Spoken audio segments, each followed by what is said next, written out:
আমরা মনে করি আমি সদর উপজেলা সদরের মধ্যে নেতা জনাব তারেক রহমান ১৬-১৭ বছর পরে দেশে ফিরেছেন।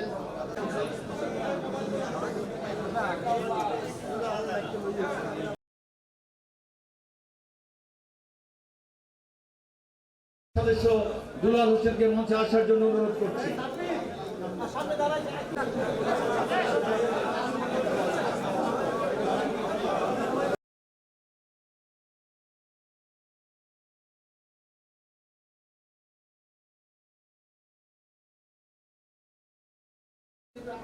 জাহান এবং মামুন রেজা প্লিজ।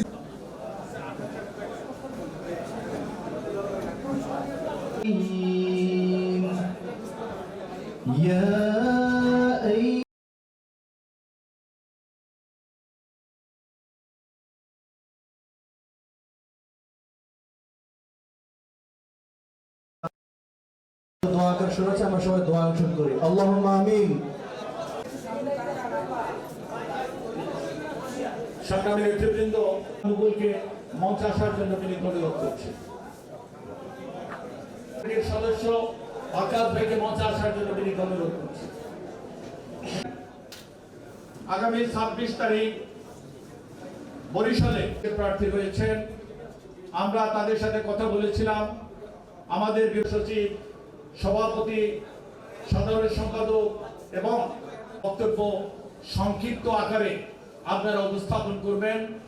আমরা সমুদ্রে রূপান্তরিত করা যায়, আমরা সেই প্রচেষ্টা করব। লোককে ব্রিফ করার জন্য অনুরোধ করছি। বিসমিল্লাহির রহমানির রহিম। তারা প্রস্তাব আকারে যদি তাদের কোনো সুপারিশ থাকে এবং এই সমাবেশকে তারা এমনও আছেন হাজার হাজার লোক ঢাকাতে মিছিল করে সেই চারটি ইউনিয়ন একেবারে সংলগ্ন, সেই দিক থেকে আমরা আজকের এই সভাকে এই সমাবেশকে সার্থক করব এবং ভাই আমার বলেছে যে এই সভা সার্থক এবং সুন্দর করার জন্য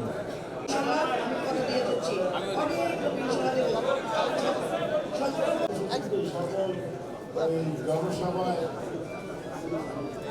মানুষ বলেই তারা গণ্য করেনি। যত ধরনের অত্যাচার নির্যাতন সম্ভব সবই তারা চালিয়েছে। বিশেষ করে প্রধান বিরোধী দল তৎকালীন বিএনপির উপরে যে অত্যাচার নির্যাতন স্টিম রোলার চালিয়েছে সেগুলো অত্যন্ত লোমহর্ষক। আয়নাগর নামে যে টর্চার সেল তারা বাংলাদেশে প্রায় ৫০০-র অধিক স্থাপন করেছিল, প্রত্যেকটিতে তারা জনগণকে ব্যাপকভাবে নির্যাতন করেছে, হত্যা করেছে। এই পরিপ্রেক্ষিতে গণ আন্দোলনের ফলে যে বিশাল বিজয় আমরা লাভ করেছি সেটিকে এখন পূর্ণতা দেওয়ার সময় এসেছে। গণতন্ত্রহীন বাংলাদেশে গণতন্ত্র প্রতিষ্ঠার সুযোগ আবার আমাদের সামনে এসেছে। আগামী দিনে 12 ফেব্রুয়ারি তারিখে যে নির্বাচন অনুষ্ঠিত হতে যাচ্ছে, আমরা আশা করব এই নির্বাচনের ফলে বাংলাদেশে উন্নয়নে এক নতুন দিগন্ত উন্মোচিত হবে।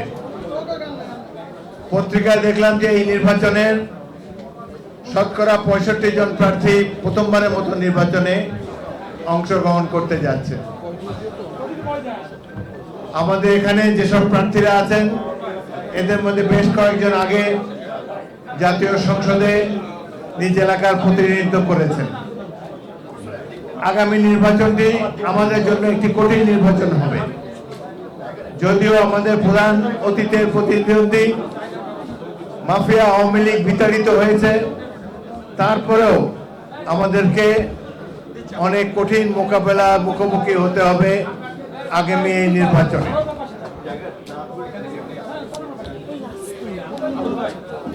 নির্বাচনে আমাদের অনেকেরই অভিজ্ঞতা আছে।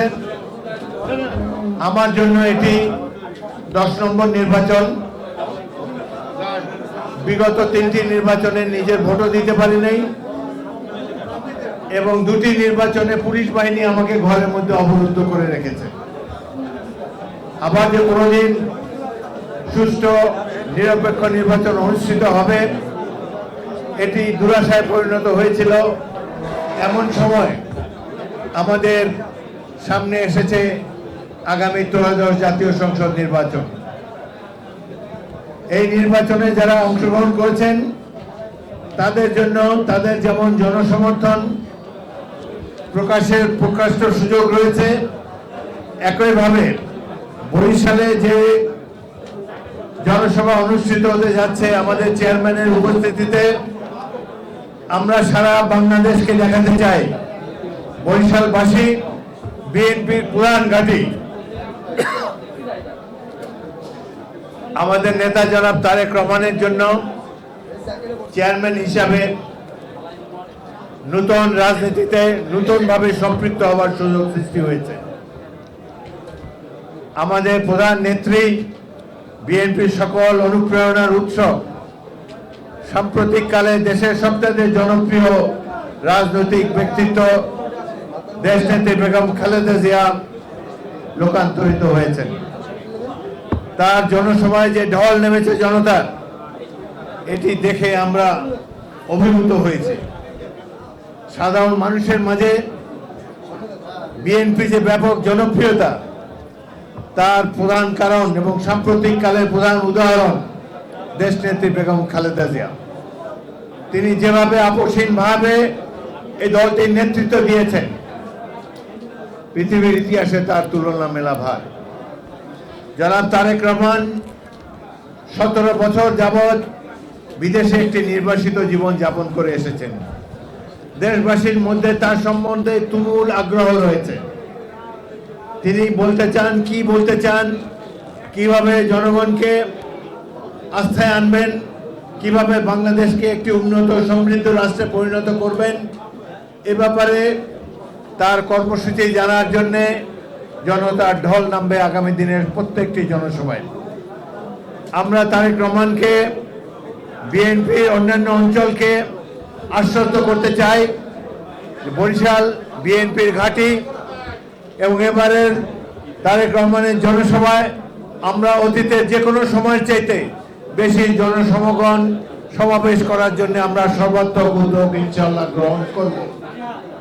আমাদের আগের বক্তা আমাদের বোলার রাইসুল আলম বলে গিয়েছেন, বরিশালে গত কয়েকটি সময় আমরা লক্ষ্য করেছি প্রধান অতিথির বক্তব্যের আগে কিছু কিছু লোক মাঠ ত্যাগ করে চলে যেতে চায়।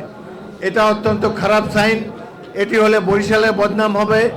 এই ব্যাপারে যত নেতৃবৃন্দ আছেন আপনারা জনগণকে ভালোভাবে বোঝাতে হবে, এর যাতে পুনরাবৃত্তি আর আগামী দিনে না হয়। আমরা চাই সবার শুরু থেকে শেষ পর্যন্ত যেন স্থিরভাবে জনগণ ধীর স্থিরভাবে আমাদের চেয়ারপারসনের কথা শোনেন। জনাব তারেক রহমানের প্রথম দিনের আগমনে বিমানবন্দর থেকে 300 ফিট রাস্তা পর্যন্ত যে ব্যাপক জনসমাগম আমরা দেখেছি, বাংলাদেশের ইতিহাসে একটি তুলনাবিহীন জনসমাগম। জনগণ 20 কোটি মানুষ তার দিকে অধীর আগ্রহে তাকিয়ে আছে। তার বিখ্যাত পিতা এবং জনপ্রিয়, সাম্প্রতিককালে জনপ্রিয়তম নেত্রী তার মাতা, তাদের অবর্তমানে কিভাবে বাংলাদেশকে নেতৃত্ব দিবেন জনাব তারেক রহমান, এটি দেখার জন্যে, তাকে সামনাসামনি দেখার জন্যে এবং তার বক্তব্য শোনার জন্যে জনগণের মধ্যে অধীর আগ্রহের সৃষ্টি হয়েছে। আমরা সকল নেতৃবৃন্দকে আমি দলের পক্ষ থেকে অনুরোধ জানাতে চাই,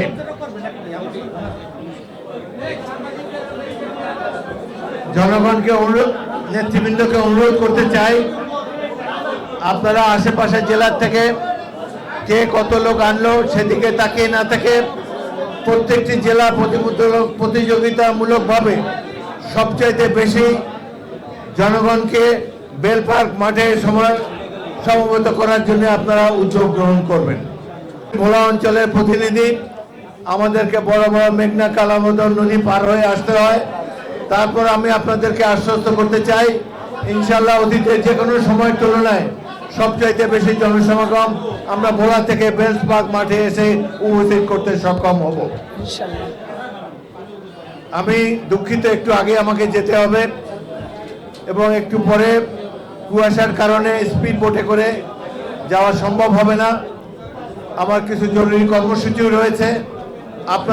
আপনারা যারা উপস্থিত হয়েছেন সবাইকে অভিনন্দন জানাই। আপনাদের আগমনে আমাদের মনেও আশার সঞ্চার হয়েছে। আমরা আমাদের প্রিয় চেয়ারপারসনকে দেখিয়ে দিতে চাই যে বরিশাল শহীদ জিয়ার ঘাঁটি, বেগম খালেদা জিয়ার ঘাঁটি এবং বিএনপির ঘাঁটি আগামী দিনে বাংলাদেশের উন্নয়নে বরিশাল বিভাগ অত্যন্ত গুরুত্বপূর্ণ ভূমিকা রাখবে। এই মেসেজ আমরা তাকে দিতে চাই, সারা বাংলাদেশের জনগণকে দিতে চাই। আপনাদের সবাইকে অসংখ্য ধন্যবাদ। বাংলাদেশ জিন্দাবাদ, শহীদ জিয়া, বেগম জিয়া অমর হোক। আপনাদের সবাইকে ধন্যবাদ।